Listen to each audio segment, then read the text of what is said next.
तो दोस्तों, अगर आप बीएड की पाठ्यक्रम के किसी भी वर्ष में किसी भी सेमेस्टर में एनरोल्ड हैं, आपको कोई समस्या हो रही है आपके कोर्सेज को पूरा करने में, नोट्स बनाने में, आंसर कैसे लिखना है या किसी प्रकार की भी समस्या, असिस्टेंट और गाइडेंस या 1-to-1 इंटरेक्शन के लिए आप मेरे बैचेस को ज्वाइन कर सकते हैं।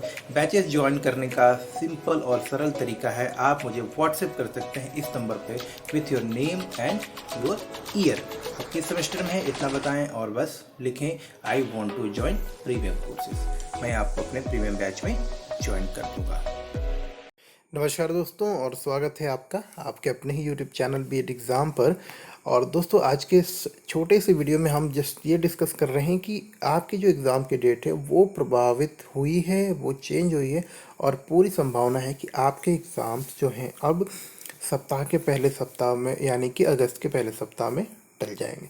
जी हाँ दोस्तों, जैसे कि आप यहाँ पे देख रहे हैं कि ये तीसरी बार है जब डेट में संशोधन किया गया है और डेट में थोड़ा थोड़ा उनको आगे भी बढ़ाया गया। तो यहाँ पे उसी प्रकार से यहाँ पर हम लोग देखेंगे और समझने का प्रयास करेंगे कि प्रस्तावित तारीख जो थी वो बदल गई है। तो अब कौन सी तारीख है अगस्त के महीने की जब हम उम्मीद कर सकते हैं कि हमारी परीक्षा होगी। तो सबसे पहले चीज़ों को समझते हैं जिसके आधार पर हम एक निष्कर्ष निकाल सकते हैं और हम समझ सकते हैं, और फिर हम अपनी तैयारी को भी उसी तरह से एक स्वरूप दे सकते हैं। तो आइए सबसे पहले समझते हैं कि किन के लिए है ये नोटिस है। तो यहाँ पर देख सकते हैं साफ साफ मेंशन है यहाँ पर कि आप देख सकते हैं कि एतद द्वारा समस्त को सूचित किया जाता है कि वीर बहादुर सिंह पूर्वांचल विश्वविद्यालय जनपद से संबद्ध जौनपुर एवं गाजीपुर के महाविद्यालयों में संचालित बीएड एमएड बीपीएड द्वितीय सेमेस्टर 2021-23। इसका मतलब ये होता है कि बीएड एमएड बीपीएड जिन्होंने भी 2021 या 23 वाले बैच में एडमिशन लिया होगा उनके लिए बात की जा रही है। उसके संस्थागत भूतपूर्व कैरी फॉरवर्ड एवं आजमगढ़ और मऊ के द्वितीय सत्र के 2020-22, याद रखिएगा ये 2021 और 23 वाले बैच जो है, उसके अलावा 2020 और 22 वाले बैच में भी जो कोई छात्र थे यानी कि भूतपूर्व कैरी फॉरवर्ड, ऐसे जो छात्र जिन्होंने कि बीएड प्रथम सेमेस्टर में या तो वो अनुत्तीर्ण थे या उनकी किसी भी कारणवश परीक्षाएं छूट गई थी, ऐसे भी छात्र अपना फॉर्म भर सकते। इसके अलावा आपके जौनपुर, गाजीपुर, आजमगढ़ एवं मऊ के चतुर्थ सेमेस्टर के छात्र जिन्होंने 2020-22 में एडमिशन लिया था। अब यहाँ पर आप देखिए जौनपुर, गाजीपुर, आजमगढ़ एवं मऊ इसलिए लिखा गया है क्योंकि अभी आजमगढ़ यूनिवर्सिटी यानी कि जो हमारी सुहेल देव यूनिवर्सिटी जो है अभी बनी है, और यहाँ पर अगर जिन कॉलेजों को ट्रांसफ़र मिला है यानी कि वो छात्र जो पहले पूर्वांचल यूनिवर्सिटी में ही थे लेकिन अब उनकी यूनिवर्सिटी चेंज होकर आजमगढ़ के अंतर्गत आ गई है, तो ऐसे जो मेरे भाई ऐसे मेरे जो बहन हैं उनके फॉर्म की बात की जा रही है कि वो भी अभी जो है यहाँ पूर्वांचल यूनिवर्सिटी के तहत ही अपना फॉर्म भरेंगे।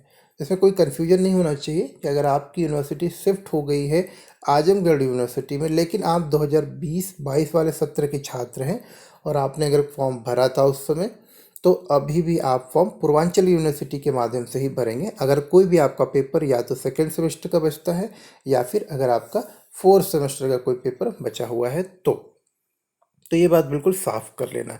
कौन से पेपर हैं किन लोगों के लिए वो आप समझ गए होंगे।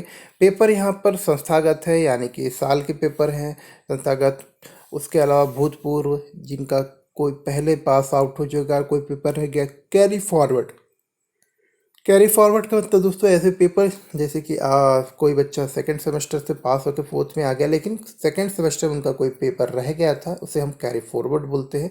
तो अगर कैरी फॉरवर्ड के साथ में आप आगे बढ़ रहे हैं तो भी आप फॉर्म फिलअप करेंगे।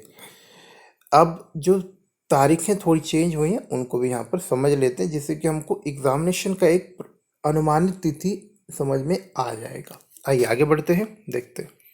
तो देखिए दोस्तों, सबसे पहले जैसे कि पहले था और मैंने आपको कई बार बीच बीच में बताया है कि पूर्वांचल यूनिवर्सिटी की तारीखें कई बार बदलती हैं, चेंज होती हैं, और उसी तरह से यहाँ पर भी अभी हुआ है।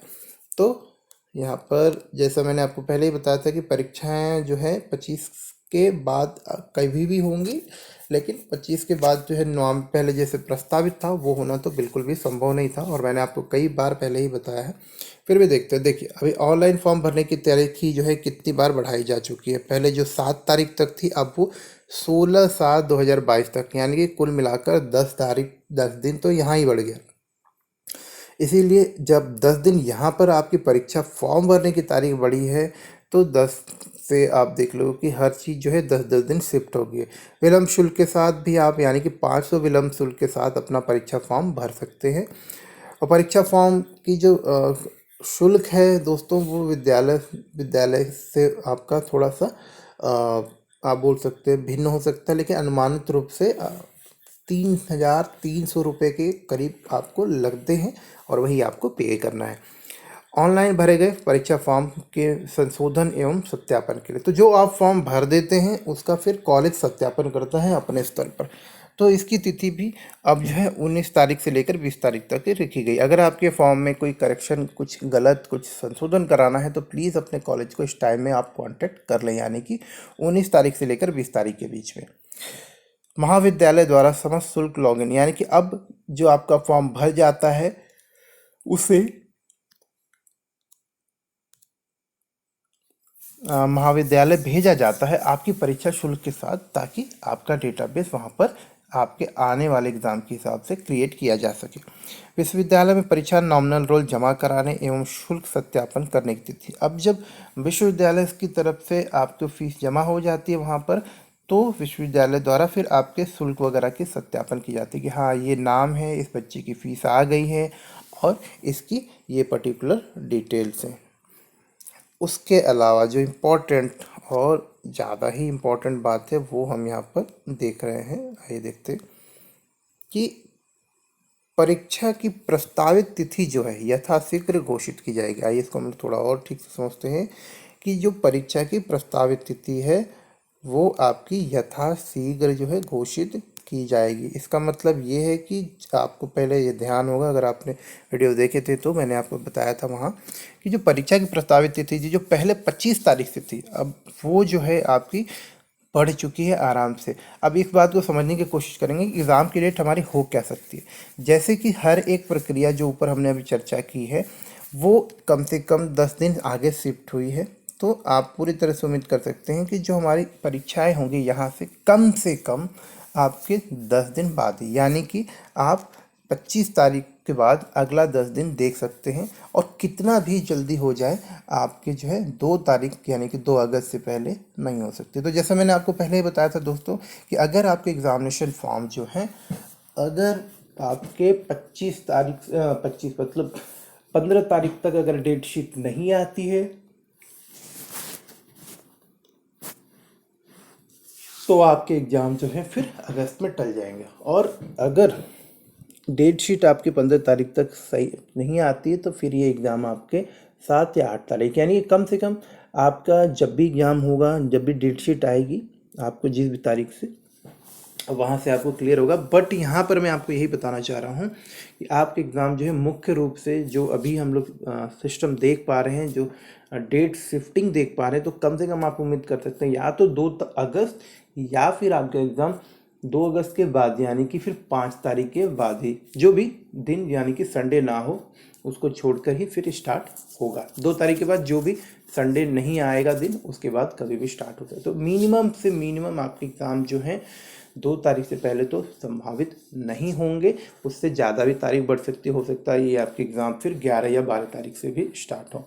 तो बस ये ही आपको सूचना देनी थी, और ध्यान रहे कि आप तैयारियां फिर भी आप अनवरत उसी तरह से करते रहें जैसे कि आप अभी तक करते रहे हैं। एग्ज़ाम रिलेटेड कोई डिस्कशन करना हो, कोई डिस्कस करने में दिक्कत आ रही है, कुछ चीज़ें पढ़ने में दिक्कत आ रही हो, तो बिल्कुल भी घबराने की ज़रूरत नहीं है। अभी सारे कंटेंट मैं अपलोड कर रहा हूँ। थोड़ा लेट इसलिए हो गया था कि थोड़ी प्रॉब्लम हो गई थी मुझे कंटेंट को भी लेकर, और व्यक्तिगत रूप से भी थोड़ा सा परेशान था। अब कोई परेशानी नहीं है, आपके कंटेंट मेरे पास बिल्कुल रेडी हैं। अभी आप देखिए फटाफट आपको यूट्यूब पर भी वीडियोज़ मिल जाएंगे। साथ ही साथ आप 1-to-1 इंटरेक्शन के लिए भी मुझे कांटेक्ट कर सकते हैं। आप नोट्स के लिए या फिर आप कोई भी डिस्कशन फॉर्म फिलअप से लेकर कुछ भी दिक्कत हो आप मुझे कांटेक्ट कर सकते हैं। तो मिलते हैं आगे एक इम्पॉर्टेंट वीडियो के साथ में, तब तक के लिए नमस्कार और धन्यवाद।